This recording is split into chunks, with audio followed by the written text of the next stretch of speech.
Now John is here again. Oh, no, it's not. Okay, great. For transparency, this meeting is being recorded, the slides and the speech, and we share it to press people later on as a link. You can, we will send you an email, and you can review and have the slides later on. Ladies and gentlemen, a warm welcome from my side to the OPC Foundation press conference here at the SPS Show 2023. I welcome all the people from the press here, but also the OPC family, let's say it like that, or OPC friends. We are friends for multiple years. We have a really packed agenda. It doesn't look like that, but you will see that it's really thrilling for me and for others to be here on stage today. I'm not reading the agenda line by line. You can do that on your own. So let's start. Number one, that part I will introduce you to some news from the organization. Overall, the membership development of the OPC Foundation is still amazing. We are even growing faster compared to last year. You see that till now, till the SPS show, we have grown by 67 new members compared to 46 last year. That's really amazing, and this growth is worldwide. It is no longer that Europe and Asia is growing faster than North America. We are on same level now, and I believe this is also our efforts here with Mike Clark, the Director North America, which I'd like to welcome especially in the audience. So our efforts pay out now. What is very interesting, you know that the OPC Foundation Board of Directors is democratically elected. Every year, half of the board seats are democratically elected. This year, it is challenging because we have 5 open seats, but suddenly we have 7 candidates. And first time in the history of the OPC Foundation, we have 2 candidates from China who have nominated themselves. So I'm not reading all of them, but it's company Innovance and Huawei who see that the OPC Foundation board is interesting for them to participate. And obviously for us, it's an honor that we are still attractive and that it's a real election. The results of the election will be announced at the General Assembly meeting on December 6th. The OPC Foundation is cooperating with a lot of other partners in the world. It is not that we are the one and only organization as a center of the world, because we believe that having partnerships with a lot of other associations is key in today's world. And so you see that, and I'm aware that you can't read the lines of all these companion specifications. These are all domain-specific standards where domain experts agreed on the semantic. I'm a robot, and my robot can be described by these parameters, and also the behavior can be described by these mechanisms. Overall, and I'm super proud on that, I'm proudly announcing that meanwhile we have 142, more than 142 domain experts and information models. I believe, because I don't know if there's somebody else with a larger ecosystem, I believe it's the world's largest ecosystem of standardized information models for the industrial automation world. And obviously everything is free of charge available. You can browse, you can filter for specific areas, and then download and get involved in this. To show you the dynamic of the OPC Foundation, I just listed here some key facts. In this year, starting on January 1st till today, we already published 25 specifications, companion specifications, domain-specific standards. Right now, we still have 17 companion specifications out for call for review. They are under progress. We started, meanwhile, in this year, 9 new kickoffs for domain experts and we will announce later that there will one more call for participation in about 2-3 weeks. You see, this is really fantastic. This means that we nearly have every month another association coming to us, joining our strong partnership ecosystem and saying, hey, you convinced us, the technology is convincing, we like to cooperate with you, we like to make our domain-specific information model based on OPC UA. 20-year anniversary of standardization. Well, guess what? We made a large history wall for the OPC booth.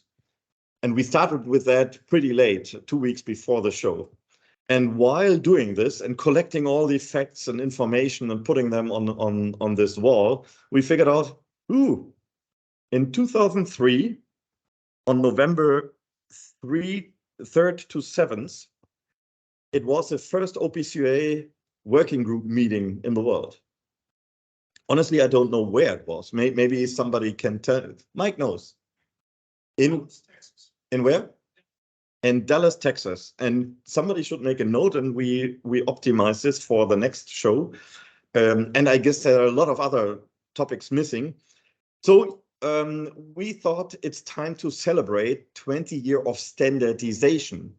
It doesn't mean that the spec has been available, right? We started the first working group meeting, and we thought, hey, we just have 1 month to celebrate. That's not enough for this huge achievement. So we will celebrate in 3 years, and it will be a complete big party 1 year. Because 3 years later, in the year 2006, the first OPC standard version 1.00 has been released to the market. Today we are at 1.05, which means we are constantly developing this. There's no backward compatibility break. This is what makes us really proud. Today at 5 p.m. at the OPC Foundation booth, we have many more of these confetti bombs, and we invite everybody here to join us. We have some cake and some drinks, so please join us. Now I'm handing over in 2 slides, and we are addressing 3 areas of interoperability. And this is, I try to make it as simple as possible. In the lower area, you see that we have interoperability, what you are mostly aware of here at the show, for the OT world. This is where OPC UA started between controllers and SCADA systems long time ago. And meanwhile, inside the OT, let's call it bubble, we are growing even more down, the field level communication initiative, but we are also growing up. A couple of years ago, we then had the vertical interoperability from the OT world to the IT world. It is OPC UA over MQTT. But meanwhile, we are also inside cloud applications, providing interoperability for cloud applications like digital twins and other stuff.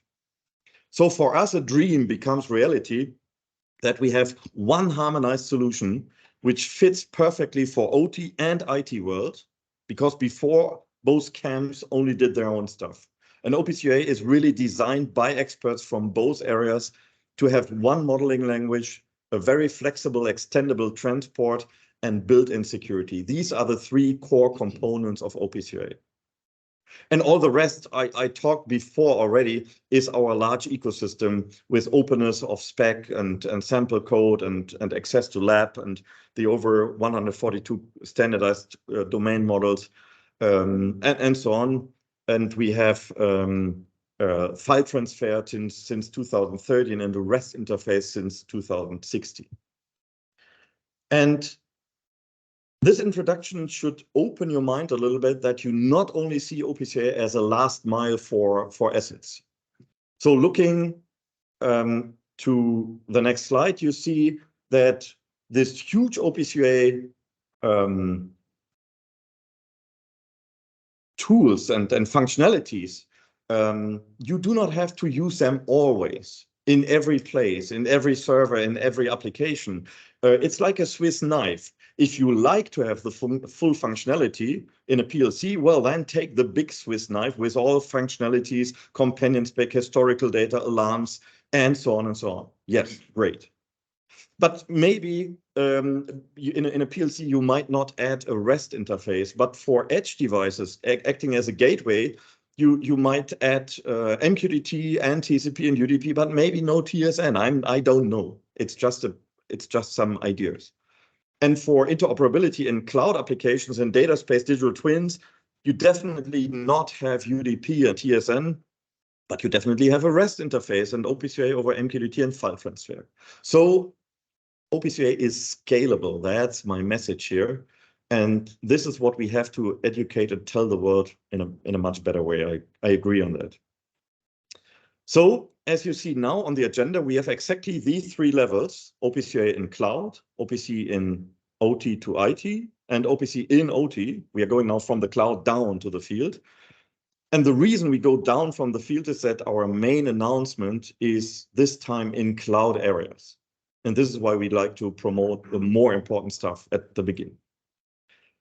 We have two guests here, and I'm proud to announce, to introduce our speakers. It's John Dyck. He's a CEO from CESMII. And also you see Erich Barnstedt here from Microsoft on stage already. I don't have to introduce Erich anyway. Everybody knows him here as a rock star. But I try to hand over now to John, and maybe Erich, you also come here and take over. So I'm switching to the next slide. Yep. But John is taking over control here. John. Very good. Thank you, Stefan. And can you confirm that you're able to hear me? Yes. Yes. And I tried to... Outstanding. Well,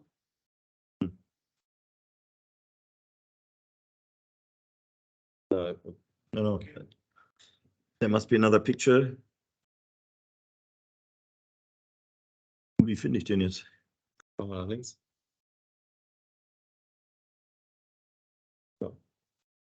Okay, we can't see you, but we can hear you. We can hear you, John. Yeah.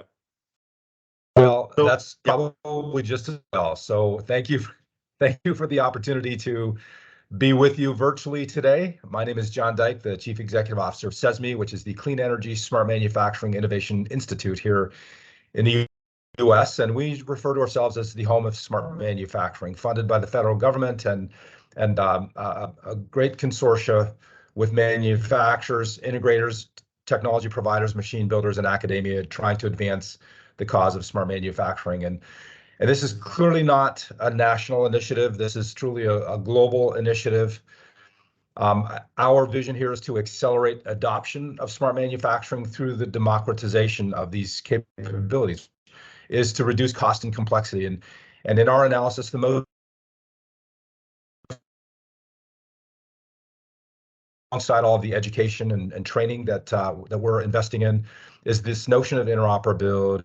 I'm 100% in supportive and aligned with what Stefan just articulated regarding the importance of interoperability.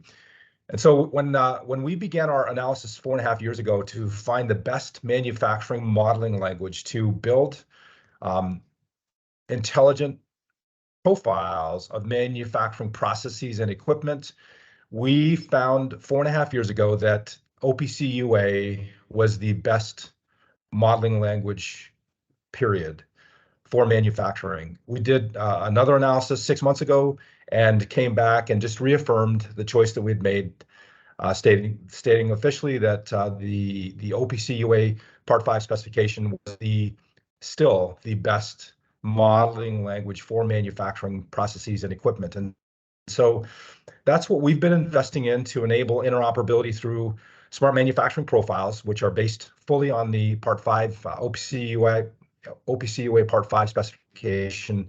This is how we articulate plant floor equipment, plant floor processes. This is how we bring the ideas of interoperability to the marketplace, and represents a fundamental way for us to move beyond the data silos and the stovepipe architectures that we're seeing is so prevalent in manufacturing OT today. Next slide, please.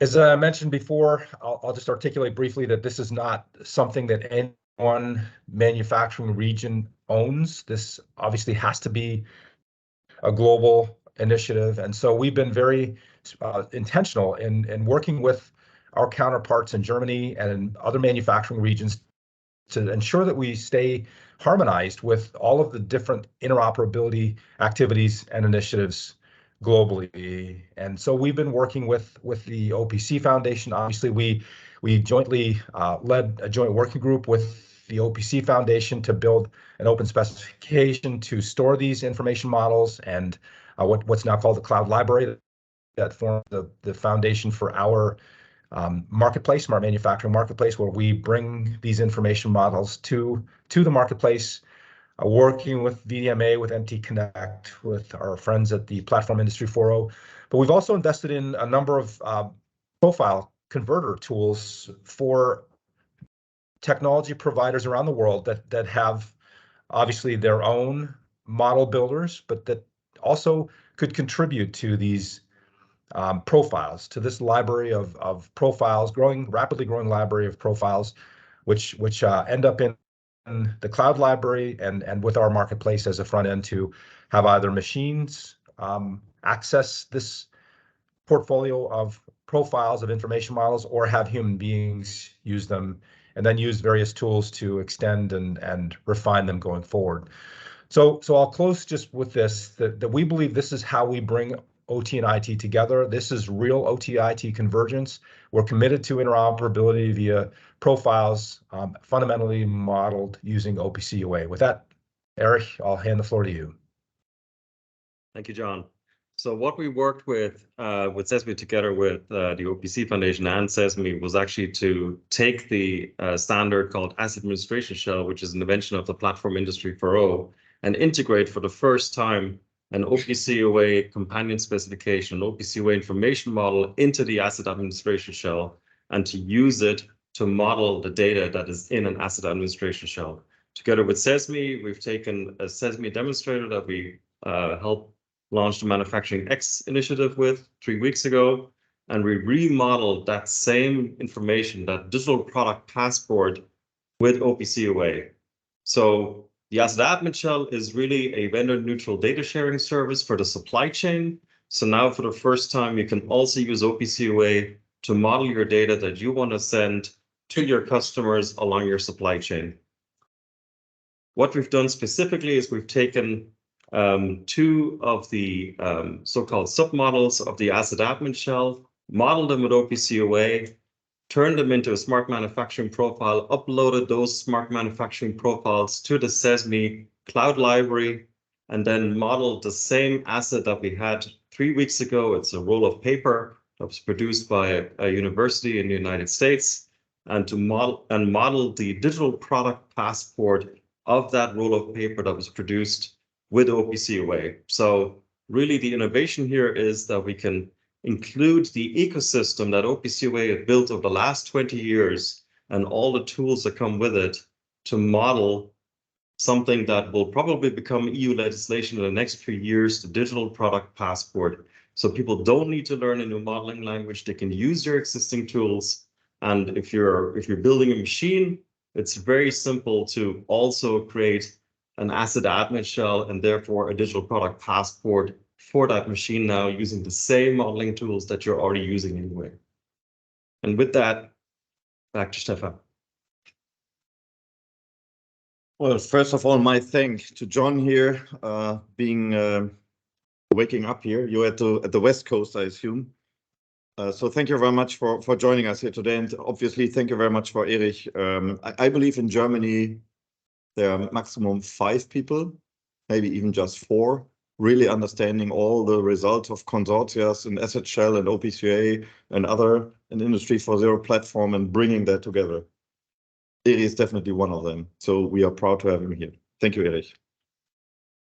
Talking about the next topic, going down, interoperability between OT and IT. It's just one slide.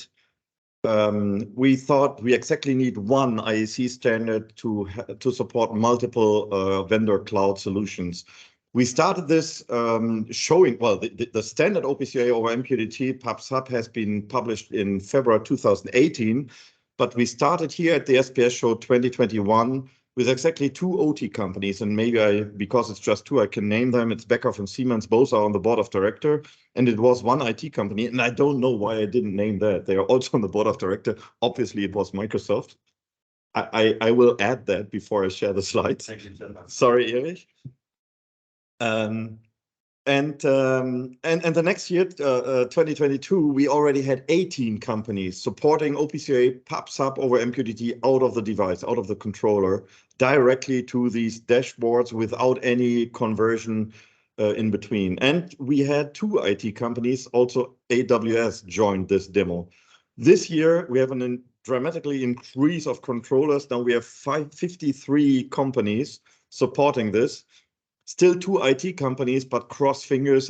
We know that 1 more IT company will deliver next year. So let's announce it next year. Again, the short story is MQTT is not enough. You need also agree on the semantic, on the payload on MQTT. Otherwise, you don't have interoperability. OPC UA is not fighting, or it's not a competition with MQTT. We love it, we use it. There is a little bit confusion and discussion in the world, more in the North America area, about OPC UA PubSub versus Sparkplug, in case you have heard about that.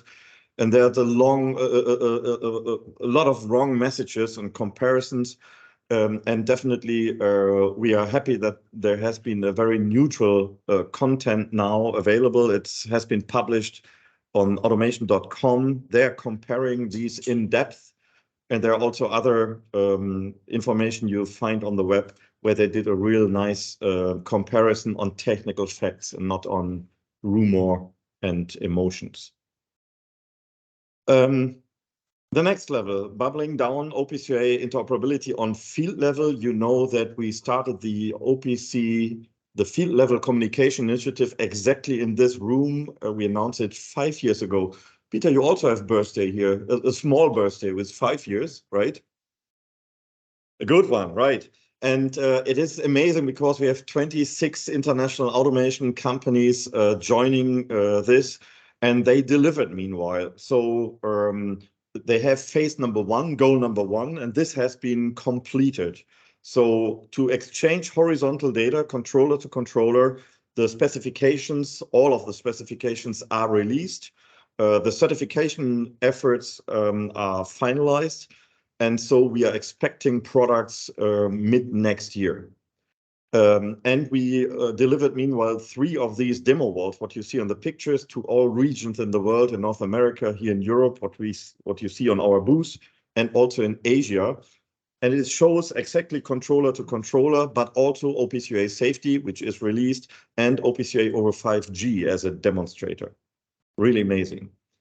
What we have completely new at this booth, first time ever, is we have a process automation demonstrator here at this trade show, where you might think this is more discrete manufacturing, but we wanted to show that OPC UA is also growing more and more into that world, down to sensor level, because Ethernet APL, advanced physical layer, is a perfect enabler for us, for OPC UA to grow from the edge down to the field. So we also joined this initiative with a lot of other consortia, with Profinet, with Fieldcom Group, and the Ethernet IP Group. And together with OPC Foundation, a lot of vendors, we are pushing this Ethernet APL standard. First time we have a device on our booth from company Samsung, and they are pushing data standardized via OPC UA up to dashboards and so on. Looking forward, the FLC initiative is now starting the phase 2, and they are taking 3 more years for that. It's now from controller to devices, and there will be a dedicated kickoff and a call for participation, and another press release, which you can expect in 2-3 more weeks. So stay tuned for this one. Looking forward, definitely, I believe that I mentioned that OPC UA client server, as we started, is a de facto standard in the OT world for PLC, SCADA, MES, ERP systems, and they will go with that technology. OPC UA PubSub over MQTT is a de facto standard for the interaction between edge and cloud, and also becomes the interaction between digital twins in future. And OPC UA REST is the de facto standard for IT applications to easy access standardized information from the OT world. And obviously, a lot of IT relevant groups realize more and more the benefits here of OPC UA with its rich semantic data models. I love the statement from John Dyck saying they analyzed different modeling languages and the decision has been made for OPC UA. We have stability over 17 years without any backward compatibility break.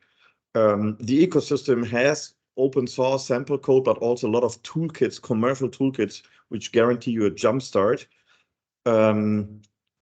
It's the world's largest pool of standardized domain models. We have strong partners. I just realized that we have in the room here also Mr. Andreas Fahrt from VDMA. It's also on the board of directors. VDMA is one of the key partners, and you need to help me. How many information models did you define with others until today?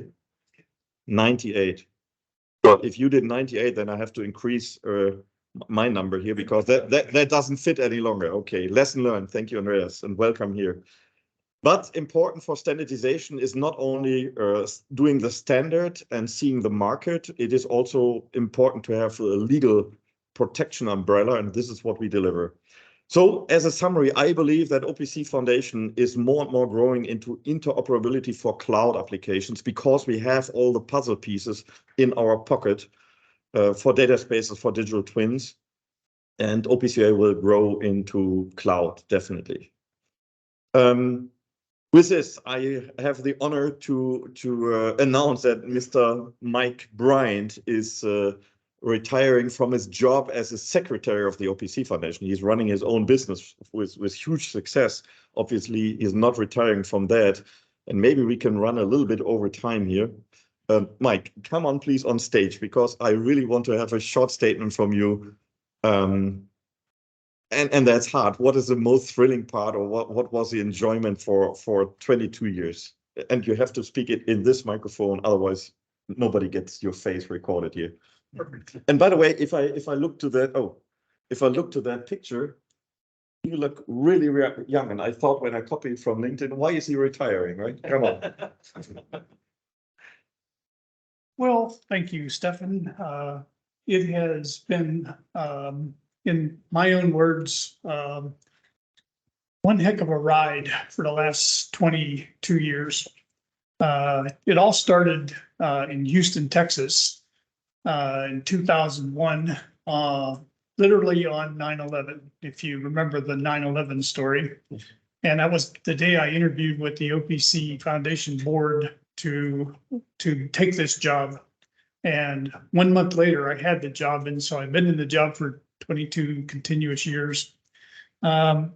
It's been a really great experience for me and for all the people who work for me, who do the administrative functions and the secretary function for the foundation, because we got to become friends with nearly all of you, all of us in the OPC family. We weren't just colleagues. We all became friends. And that's the hardest part of all of this, is to walk away from that environment to some degree. What we do, we're going to continue to do. It's just my retirement as a secretary that's part of this. And I got to tell you, it's been one of the most fun things I've ever done in my life. So thank you very much. Thank you.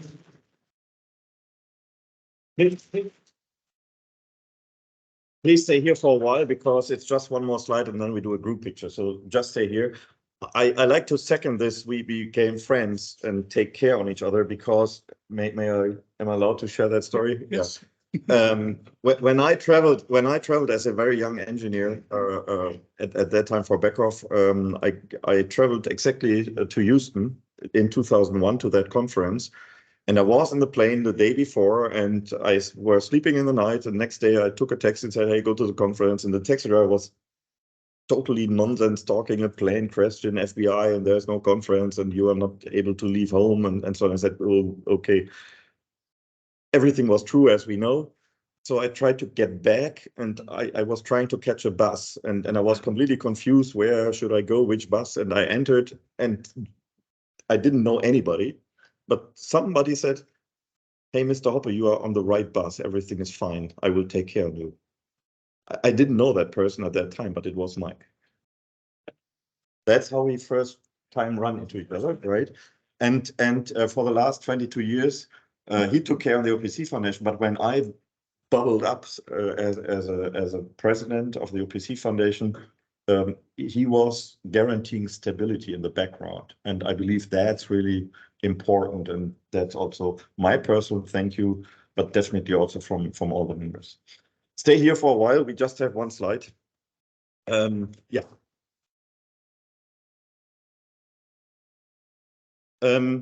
We have one slide here for the press people. You can take a screenshot of that, but you also get the link. There you find a press release on OPC UA for the metaverse. We even are so packed that we have not one slide on a press release here today. The short story behind that, it was announced by Microsoft. All board members participated. That if you have a 3D model with your glasses and you like to connect somehow to the physical devices, that we are using OPC UA pops up, obviously, to connect the physical and the virtual 3D world. Again, Erich played a key role here to keep the team together, make everything reality, what they figured out as use cases. You find the press release, you find this funny picture here from us yesterday, and you find the list of 132 companies of the OPC Foundation, member companies, who have their own booth here at the SPS show. Really amazing. And the last slide, obviously, join us at our booth in Hall 5140. You see all the demos I was talking about, but we also have this time 18 partner pods. Amazing. The booth is fully packed. And I tell you, at 5 p.m., we will have a lot of confetti bombs, and we make that booth a real show. So please join us. And now I'm asking Alex, Peter, come on here on stage, and let's have a picture here all together. I don't know where we should stay, honestly. Yeah. But don't fall down here. No, not really. In front of the mic. Oh, yeah. Yeah. Push him into it. Yeah. That's really good. Close together. Close together. Yeah. Something. Do it like this. Okay. Yeah, I'm done. Okay. A little bit closer. Okay. Big smile. Bigger smile.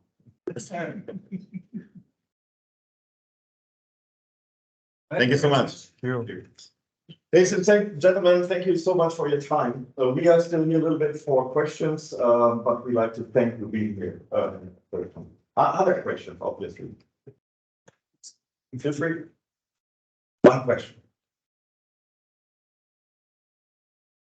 Explained everything well. Everything. And thank you so much. See you later on the booth at 5 p.m. Thank you. The John of the Lena, shall we? Put my last recording.